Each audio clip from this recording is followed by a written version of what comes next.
I'm short, so I'll have to move this around a little bit. Thank you for having me come speak today.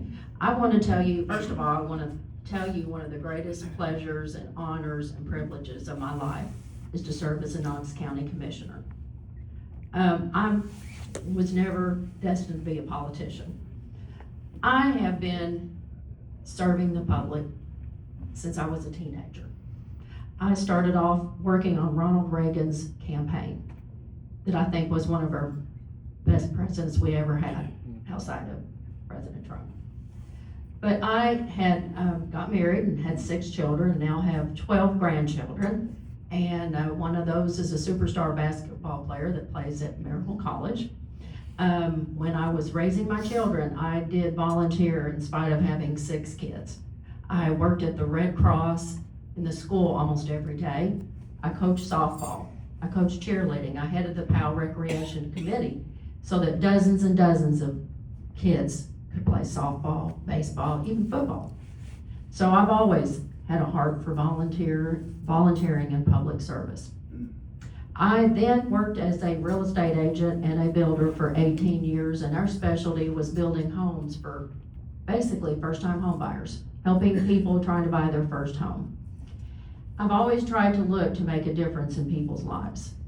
And then I was what was called, or is called, a non-traditional law student. I went back to law school with 6 kids and a single mother trying to make a living and go to law school. And the reason why I chose law school is what I thought being a lawyer would be an avenue for me to make the most difference in people's lives. Because as a citizen, whenever we try to approach our government, a lot of times we're ignored. We can't get an appointment, nobody wants to listen to you. So I thought, well, I'll get my law degree. So I spent 9 years working in the legal profession. I worked as a paralegal, and I went to law school. And when I went to law school, I went to the greatest law school I think was Nashville School of Law. I traveled for 4 years, 3 times a week to get my law degree. And at that law school, I was sworn in by the Tennessee Supreme Court so that I could be a special prosecutor. And for 2 years, I had interned at the Knox County and the Anderson County DA's office. So I got to be in the courtroom and work and function as a prosecutor per the Supreme Court. I also then went to work for numerous law firms. And I worked in Social Security, worked at the U.S. Attorney's Office, the Department of Justice, worked with now our federal magistrate, Suzanne Bachnight. She was head of the civil division, so I've worked in the civil division as a paralegal. And then worked in the top law firms in Knox County.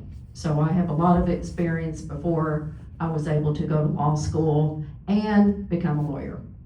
But when I became a lawyer, I started doing criminal defense because I realized not everybody that gets arrested is guilty. And I'm so determined to protect our constitutional. I consider myself a constitutional lawyer.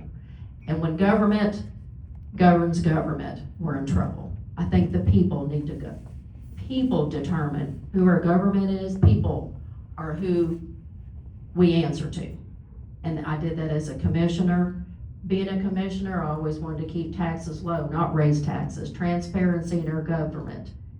To fund our school, fund law enforcement. Public safety is very important. But I'll tell you, even as a commissioner and in politics, standing up for what you believe is right isn't always easy. And one of the greatest thing that meant the most to me is I was able to present the Charlie Kirk resolution. And even some of the Republican Party was against that. But I stood for Charlie Kirk, and I still stand for Charlie Kirk, because Charlie Kirk stood for having a political speech without violence. But as a defense attorney, what I've experienced is their original experience with the court is general sessions, and I've done thousands of cases. But what I have done is I went to another level. So it's not about how long you've done it, it's what you did since you were there. And I have done the worst of the worst cases. I've done murder cases, rape cases, drug conspiracies, and I'm almost out of time. I see her ring, so I'm just getting started. But anyway, I'm running for judge, and and I stand for our Constitution and make sure everybody's treated fairly and justly without any bias. And I ask for your vote and prayers. Thank you.